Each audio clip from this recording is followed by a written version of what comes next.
Hello students, welcome to my channel. आज हम करेंगे चैप्टर 2 पॉलिनोमियल्स की इंट्रोडक्शन। और अगर आपको वीडियो अच्छा लगता है तो वीडियो को लाइक करें, फ्रेंड्स के साथ शेयर करें और सब्सक्राइब करें। तो आइए शुरू करते हैं चैप्टर 2 पॉलिनोमियल्स।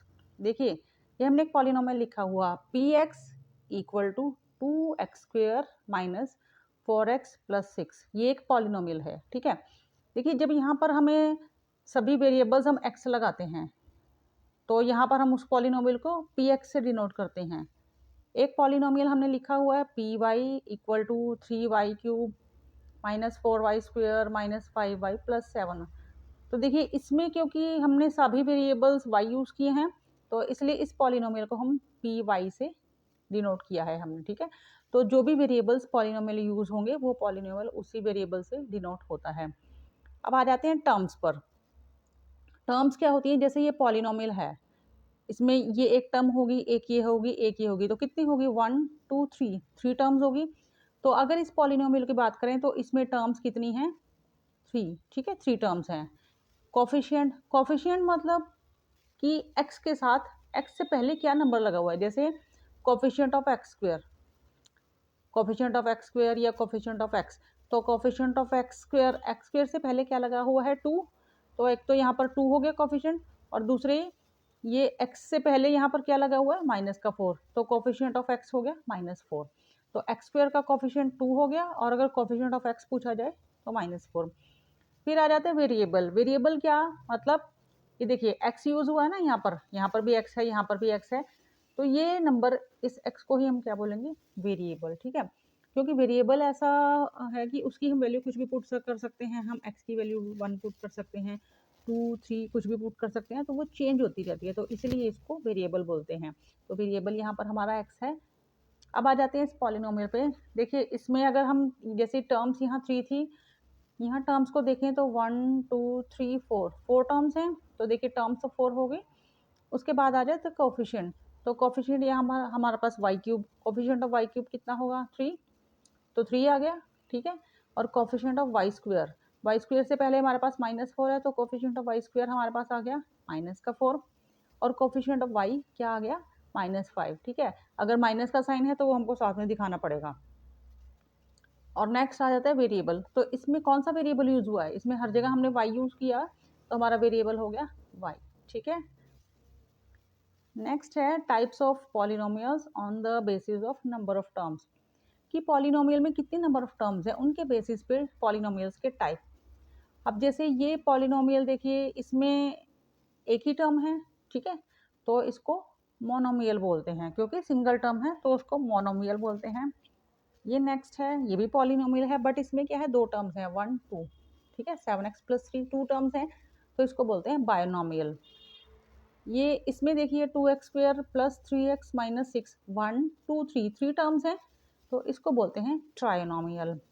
और 3 से ज़्यादा अगर कहीं भी टर्म्स आती हैं, जैसे यहाँ पर है 5x³ + 4x², तो इसको हम क्या बोलेंगे? पॉलिनोमियल, ठीक है। क्योंकि जब 3 से ज़्यादा टर्म्स होंगी, इसमें 4 टर्म्स हैं, 5 भी हो सकती हैं, तो 3 से ज़्यादा जब टर्म्स होती हैं हम उसको सिंपली पॉलिनोमियल ही बोलते हैं। नेक्स्ट आ जाता है डिग्री, या फिर name of the polynomial on the basis of degree. Degree के बेसिस पर पॉलिनोमियल की डिग्री क्या होती है, और या फिर पॉलिनोमियल का नाम क्या होता है, कि उसकी पॉलिनोमियल की डिग्री देखी जाएगी और उसको उसके बेसिस पे हम पॉलिनोमियल का नाम डिसाइड करते हैं। तो डिग्री ऑफ द, सबसे पहले हमें डिग्री ऑफ द पॉलिनोमियल समझना जरूरी है। डिग्री ऑफ द पॉलिनोमियल क्या है? कोई भी एक पॉलिनोमियल, उसमें हाईएस्ट जो पावर है वेरिएबल की, वो होती है उस पॉलिनोमियल की डिग्री, ठीक है। मतलब एक पॉलिनोमियल है, उसमें जो वेरिएबल है उसकी हाईएस्ट पावर, उसमें वो वेरिएबल 2 या 3 बार यूज हुआ, उसमें टर्म्स कितनी हैं, तो उसमें जो हाईएस्ट पावर होगी ना, वो जो होगी उस पॉलिनोमियल की डिग्री होगी। जैसे एग्जांपल है 3x + 4। यहाँ पर देखिए, x की हाईएस्ट डिग्री क्या होगी? यहाँ तो x है ही नहीं, x की हाईएस्ट डिग्री क्या होगी? 1, ठीक है। तो देखिए, डिग्री हमने लिखी हुई है, डिग्री होगी 1। और क्योंकि ये डिग्री जब 1 होती है ना किसी पॉलिनोमियल की, तो उसको हम बोलते हैं लीनियर पॉलिनोमियल, ठीक है। On the basis of degree, इस पॉलिनोमियल का नाम हो गया लीनियर पॉलिनोमियल। नेक्स्ट देखिए 4x² + 3x + 5, इसमें हाईएस्ट डिग्री देखिए यहाँ पर x की पावर कुछ नहीं है, x की पावर 1 है, यहाँ x की पावर 2 है, तो हाईएस्ट डिग्री तो यही हुई, तो यहाँ पर डिग्री क्या बोली जाएगी 2। और जब पॉलिनोमियल की डिग्री 2 होती है तो उसको बोलते हैं क्वाड्रेटिक पॉलिनोमियल, ठीक है। नेक्स्ट है 5x³ + 3x² + 7x + 6। अब यहाँ पर हाईएस्ट डिग्री कौन सी है, देखिए यहाँ पर 1 है, यहाँ पर 2 है, यहाँ पर 3 है, तो हाईएस्ट डिग्री तो यही हुई, तो डिग्री हाईएस्ट क्या है 3 है, इसका मतलब इस पॉलिनोमियल की डिग्री 3 है, और क्योंकि हाईएस्ट डिग्री 3 है तो इसका नाम होता है क्यूबिक पॉलिनोमियल, ठीक है। Is that clear? अगर डिग्री 1 होगी तो लीनियर पॉलिनोमियल, अगर डिग्री 2 है पॉलिनोमियल की तो उसको क्वाड्रेटिक पॉलिनोमियल बोलते हैं, अगर पॉलिनोमियल की डिग्री 3 है तो उसको क्यूबिक पॉलिनोमियल बोलते हैं। नेक्स्ट अब इसमें आ जाता है zeros of the polynomial. Polynomials के जीरो क्या होते हैं? The value of the variable for which polynomial becomes zero, कि पॉलिनोमियल में जो वेरिएबल है उसकी क्या वैल्यू पुट की जाए कि वो पूरा का पूरा पॉलिनोमियल जो है जीरो हो जाए, उसकी वैल्यू जीरो हो जाए। जैसे ये हमने पॉलिनोमियल लिया हुआ है यहाँ पर px = 5x - 6, ठीक है। तो अब इसमें हमको निकालनी है जीरो ऑफ द पॉलिनोमियल। अगर हमें इसकी निकालनी है जीरो ऑफ द पॉलिनोमियल तो हमने क्या किया, इसको इक्वल टू जीरो रख दिया, ठीक है। जीरोस निकालना है तो इस पॉलिनोमियल को इक्वल टू जीरो रख दिया। अब यहाँ से हमको x की वैल्यू निकालनी है, तो पहले हम 6 को राइट साइड पे लेके गए, ये माइनस का 6 था, यहाँ पर आकर प्लस का 6 हो गया। उसके बाद x के साथ ये 5 है तो 5 को भी हम राइट साइड पे ले जाएंगे, तो 5 यहाँ मल्टीप्लाई हुआ था, यहाँ पर डिवाइड में आ गया, ठीक है। तो 6/5 मतलब x की वैल्यू जो है 6/5 आ गई। तो x की वैल्यू 6/5 को अगर हम इस पॉलिनोमियल यहाँ x की जगह पुट करेंगे तो ये पॉलिनोमियल की वैल्यू जो है 0 हो जाएगी, ठीक है। ये होता है जीरो ऑफ द पॉलिनोमियल। अब देखिए क्योंकि ये लीनियर पॉलिनोमियल है, इसकी डिग्री 1 है, हाईएस्ट डिग्री 1 है, तो इसकी सिर्फ एक ही जीरो आई है। अब जैसे यहाँ पर बताया हुआ है डिग्री अगर 1 है, अगर हमारा लीनियर पॉलिनोमियल है तो उसकी नंबर ऑफ जीरो 1 होगी, मतलब x की हाईएस्ट जितनी डिग्री होगी नंबर ऑफ जीरोस उतनी होगी। अगर पॉलिनोमियल की डिग्री 2 है, मतलब x की हाईएस्ट डिग्री 2 है, तो उसके जीरोस कितने आएंगे, हमारे पास 2 आएंगे।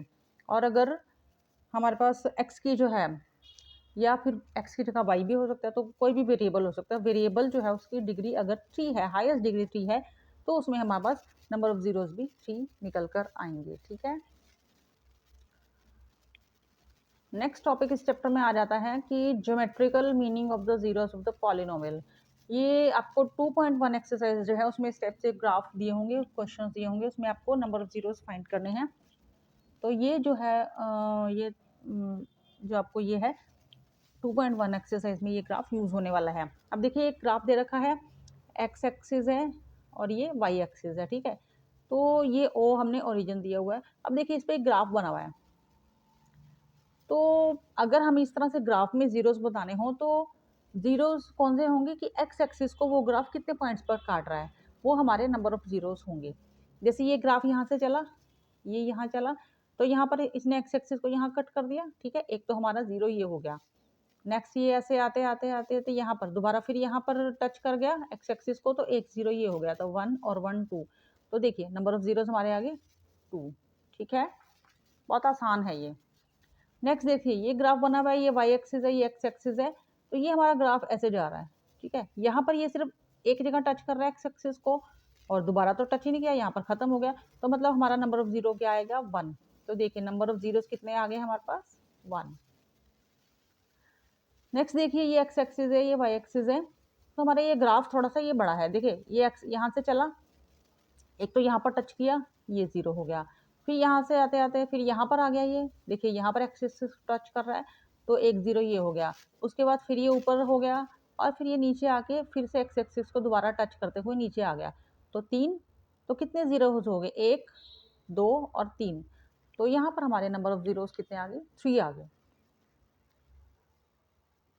देखिए नेक्स्ट ग्राफ बना हुआ है, ये एक्स एक्सिस है और ये वाई एक्सिस है, तो ये ग्राफ देखिए ये यहाँ बना हुआ है, तो एक्स एक्सिस को तो ये टच भी नहीं कर रहा, कट करना तो दूर की बात है, तो मतलब जब ये एक्स एक्सिस को टच ही नहीं कर रहा तो इसमें जीरोस कितने होंगे, नो जीरो, ठीक है, इसमें कोई भी जीरो नहीं है। नेक्स्ट ग्राफ देखिए ये वाई एक्सिस है, ये एक्स एक्सिस है, ये ग्राफ देखिए ये यहाँ से चला ग्राफ, यहाँ पर इसने एक्स एक्सिस को टच किया, फिर ये यहाँ से ऐसे मुड़ गया, तो यहाँ पर एक्स एक्सिस को ये कट कर रहा है। उसके बाद यहाँ से जाते जाते यहाँ पर एक्स एक्सिस को फिर से कट कर गया, ये भी 0 हो गया। फिर यहाँ से ऐसे मुड़ के ऐसे नीचे आ गया, यहाँ पर एक्स एक्सिस को टच कर रहा है, तो ये एक 0 हो गया। यहाँ से ऐसे मुड़ के फिर यहाँ एक्स एक्सिस को कट कर रहा है, तो यहाँ तो कितने जीरोज हो गए, 1 2 3 4 5, 5 जगह कट कर रहा है एक्स एक्सिस को, तो ये हमारे इसके 5 जीरोज हो गए। नेक्स्ट टॉपिक, ये आपके लिए एक नया टॉपिक है, तो आप इसे ध्यान से समझ लें, क्योंकि इसी बेसिस पे आपको एक्सरसाइज 2.2 में क्वेश्चंस करने को मिलेंगे। Relationship between zeros and coefficient of a polynomial, मतलब कि एक पॉलिनोमियल के हमने जीरोस निकालिए, ठीक है, जीरोस उसके निकालिए और उसके जो कोफिशिएंट्स हैं उनमें जीरोस और कोफिशिएंट्स में आपस में क्या रिलेशनशिप होता है।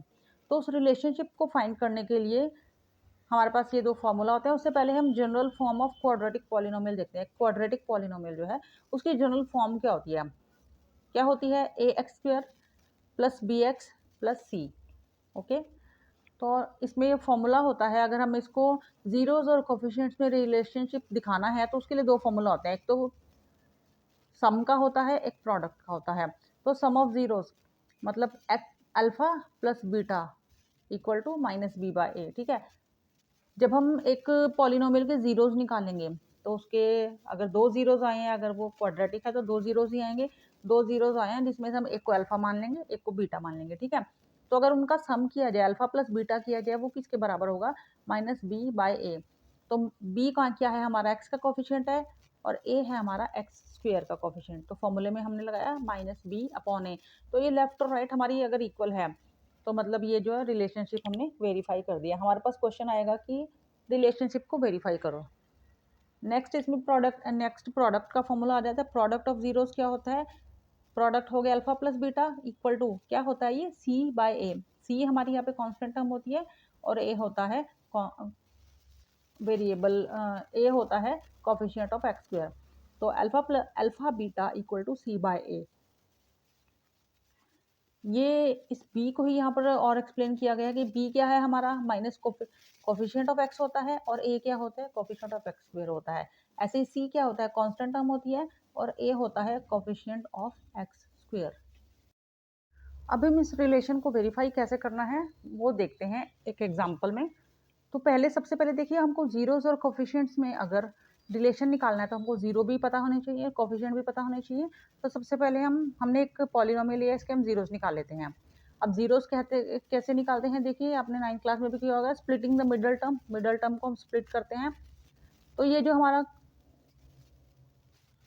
हमारी जो कांस्टेंट टर्म है, इसके हम ऐसे, ये हमारा सी है, इसके हम ऐसे फैक्टर्स दो बनाते हैं जिसको अगर यहाँ प्लस का साइन है तो प्लस करने पर ये नंबर आना चाहिए, अगर यहाँ माइनस है तो माइनस करने पर आना चाहिए। जैसे 5 है तो 5 1 ज़ा 5, ठीक है, 5 को 1 से मल्टीप्लाई करने पर हमारा 5 आ रहा है, और 5 को 1 में प्लस करने पर हमारा 6 भी आ रहा है, ठीक है। तो हम लिखेंगे इसको, ये एक्स का स्क्वायर ऐसे का ऐसे ही, प्लस बड़ा नंबर हमको पहले लेना है, तो 5x प्लस 1 लगाने की जरूरत नहीं है, लगाना है तो लगा सकते हैं, ठीक है, 1x, और ये प्लस 5 ऐसे का ऐसे। अब देखिए 6x को हमने दो टर्म्स में स्प्लिट कर दिया, 5x प्लस 1x, तो ऐड करके 6x ही बनता है, ठीक है। अब उसके बाद क्या करना है, फर्स्ट टू टर्म्स में से हमको कॉमन निकालना है, और जो नेक्स्ट टू टर्म्स में है उसमें से भी कॉमन निकालना है। तो देखिए दोनों तरफ x नज़र आ रहा है हमको, तो x कॉमन निकाल देते हैं। अब x कॉमन निकालने के बाद एक्स स्क्वायर में से x हमने जब बाहर निकाल दिया, कॉमन निकाल दिया, एक्स स्क्वायर को x से डिवाइड करेंगे तो x आ जाएगा, ठीक है। और ये प्लस का साइन, 5x को 5 से डिवाइड करेंगे तो x से x कट जाएगा। देखिए मैं आपको दिखाती हूँ, 5x को अगर हम x से डिवाइड करेंगे, x से x कट जाएगा, 5 आ गया, तो यहाँ पर आ गया हमारा 5, ठीक है। ये हमने दोनों टर्म्स को कर दिया। उसके बाद हमारे पास प्लस, अब देखिए इसमें से क्या कॉमन है, दोनों तरफ 1 ही कॉमन है, 1 से यहाँ भी डिवाइड हो सकता है, यहाँ भी हो सकता है, तो 1, x तो दोनों तरफ है ही नहीं, तो बस सिर्फ 1 कॉमन आएगा। और यहाँ पर आपको कॉमन निकालने की ज़रूरत नहीं है, ये मैं आपको एक ट्रिक बताती हूँ कि जो ये ब्रैकेट आपकी आएगी, आपको वो ब्रैकेट ही यहाँ पर लगा देनी है, ठीक है, ब्रैकेट क्लोज। अगर आप कॉमन निकालेंगे तो भी आपका यही आने वाला है, तो आपको ज़्यादा टाइम वेस्ट करने की ज़रूरत नहीं है। ये जो ब्रैकेट है आपको सेम एज इट इज़, पहले यहाँ पे कॉमन निकाला, कॉमन को यहाँ लिखा, उसके बाद ये जो ब्रैकेट है सेम एज इट इज आपको यहाँ लगा देनी है। अगर आप सॉल्व करोगे तो भी आपकी ब्रैकेट ये सेम आनी चाहिए। अगर ये ब्रैकेट अलग आती है, मान लो यहाँ पे x-5 आता है, तो मतलब आपको क्वेश्चन यहीं पर गलत है, ठीक है। तो आपको ज़्यादा ध्यान उस पर ज़्यादा दिमाग लगाने की ज़रूरत नहीं है, आपको बस यहाँ दोनों टर्म्स में से जो कॉमन है वो नंबर यहाँ लिखा, उसके बाद ये ब्रैकेट एज इट इज़ लगा दो। बट उसके लिए ज़रूरी है कि आपका पहला जो आपने ये सॉल्व किया है, कॉमन निकाला है, ये ठीक होना चाहिए। बाई चांस आपका ये गलत है तो आपका नेक्स्ट भी गलत हो जाएगा। तो इन शॉर्ट ये दोनों ब्रैकेट्स आपकी सेम आनी चाहिए, चाहे आप इसको सॉल्व करें और चाहे आप ये एज इट इज़ लिखें, ठीक है। अब देखिए हमारे पास एक टर्म ये बन गई, एक टर्म ये बन गई, बीच में प्लस का साइन है, अब इन दोनों में से कॉमन निकालना है। तो इन दोनों में हमको सिंपली दिख रहा है, यहाँ पर भी x+5 है, यहाँ पर भी x+5, ये दोनों ब्रैकेट से कॉमन हमको दिख रही है, सेम सेम दिख रही है। तो इसमें से हम x+5 यही कॉमन निकाल देंगे। तो देखिए यहाँ पर x+5 हमने कॉमन निकाल दिया, ये तो हमारे पास यहाँ पर आ गया। तो हमारे पास क्या बचा x, फिर ये प्लस का साइन, यहाँ इसमें से हमने ये x+5 तो हमारा बाहर आ गया, तो हमारे पास क्या बचेगा 1, ठीक है। अब हमको नेक्स्ट स्टेप में क्या करना है, x+5 और x+1 दो हमारे पास ब्रैकेट्स आ गई हैं। अब इनको दोनों को अलग अलग हमें इक्वल टू 0 लिखना है। पहले इस ब्रैकेट को लिखते हैं, x+5 इक्वल टू 0 और ये x+1 इक्वल टू 0, क्योंकि हमको जीरोस फाइंड करने हैं। तो यहाँ पर x की वैल्यू क्या आ जाएगी, 5 को इधर लेके जाएंगे तो साइन चेंज हो जाएगा -5। ऐसे ही यहाँ पर x को 1 को दूसरी साइड लेके जाएंगे तो -1। तो ये जो दो हमारे जीरोस आ गए, ये मान लेते हैं हमारा अल्फा है और ये बीटा है। अब हमको इनका जो है रिलेशन फाइंड करना है। तो रिलेशन फाइंड करने का हमने फॉर्मूला सीखा था, अल्फा प्लस बीटा होता है इक्वल टू -b/a, ठीक है। और यहाँ पर हम लिख देते हैं दूसरा फॉर्मूला, अल्फा बीटा प्रोडक्ट होता है c/a। तो यहाँ ये a b की हमको वैल्यू लिखनी पड़ेगी। देखिए ये हमारा x coefficient of x square वो a होता है, कोफिशिएंट ऑफ b जो होता है, कोफिशिएंट ऑफ x जो होता है वो b होता है, और ये कांस्टेंट टर्म हमारी होती है। तो देखिए यहाँ पे a क्या हुआ, कोफिशिएंट ऑफ x स्क्वायर के साथ कुछ भी नहीं लगा, 1 है ना, तो हमारा a की वैल्यू होगी 1। अगर x स्क्वायर के साथ कुछ भी नहीं लगा तो a हो गया 1। उसके बाद b क्या है, x के साथ जो लगा हुआ है 6 लगा हुआ है, ठीक है। और c हो गया हमारा कांस्टेंट टर्म, c हो गया हमारा 5। अब ये वैल्यूज हम इसमें पुट करेंगे नीचे। तो अल्फा प्लस बीटा, एक अल्फा है हमारा, देखिए ये एक अल्फा हमारा -5 है और ये प्लस का साइन, और बीटा आया है हमारा -1, ठीक है। ये लिख दिया हमने इक्वल टू -b। पहले ये फॉर्मूला का माइनस लगाएंगे, उसके बाद b की वैल्यू है हमारी 6, तो 6 लगा दिया, और नीचे a है हमारा 1।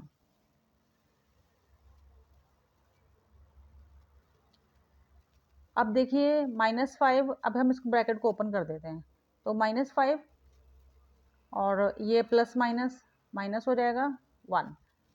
इसको अगर हम सॉल्व करेंगे तो हमारे पास -6 ही आएगा, ठीक है। 1 से इसको काटेंगे तो ये दोनों के साइन एक जैसे हैं, सेम साइन होते हैं, तो दोनों को प्लस करते हैं, तो 5 और 1 6 हो गया। और जो बड़ा नंबर होता है उसका साइन यहाँ पर आता है, तो -6, और राइट पे हमारा ऑलरेडी -6 है, ठीक है। उसके बाद प्रोडक्ट को भी हम वेरीफाई करते हैं। देखिए अल्फा इंटू बीटा, तो अल्फा है हमारा -5 मल्टीप्लाई बीटा है हमारा -1। उसके बाद सी है हमारा 5 और ए है हमारा 1, तो सी की वैल्यू 5/1। अब देखिए इसको इससे काटेंगे तो राइट पे तो हमारे पास 5 ही आ जाएगा। अब देखिए इनको मल्टीप्लाई करते हैं, नंबर्स को 5 को 1 से मल्टीप्लाई किया तो 5। और जब हम मल्टीप्लाई करते हैं तो जब दोनों साइन सेम हो तो यहाँ पर कोई साइन नहीं आता, मतलब प्लस का साइन आता है, और प्लस आपको लगाने की ज़रूरत नहीं है। अगर दोनों साइंस अलग होते हैं तब यहाँ माइनस आता है, दोनों साइन सेम है तो यहाँ प्लस का साइन आना चाहिए, प्लस हम लगाएंगे नहीं, तो मतलब हमारा लेफ्ट और राइट बराबर हो गया, ठीक है। तो रिलेशनशिप को इस तरह से हम वेरीफाई करेंगे। ये 2.2 में आपको क्वेश्चंस करने को मिलेंगे, जहाँ पर पहले आपको रूट्स फाइंड करने होंगे, उसके बाद relationship between zeros and coefficients आपको फाइंड करना होगा, उसको वेरीफाई करना होगा। तो जब हम ये रिलेशन वेरीफाई, हमारा ये पार्ट भी दोनों लेफ्ट राइट इक्वल आ जाते हैं, और यहाँ प्रोडक्ट में भी लेफ्ट राइट इक्वल आ जाते हैं, तो हम लिख देते हैं कि रिलेशन जो है वेरीफाइड हो गया है, ठीक है। तो ये थी इस चैप्टर की इंट्रोडक्शन वीडियो स्टूडेंट्स। अब आपको अगर वीडियो अच्छा लगा है तो वीडियो को लाइक करें, फ्रेंड्स के साथ शेयर करें और सब्सक्राइब करें। तो मिलते हैं नेक्स्ट वीडियो में, बाय।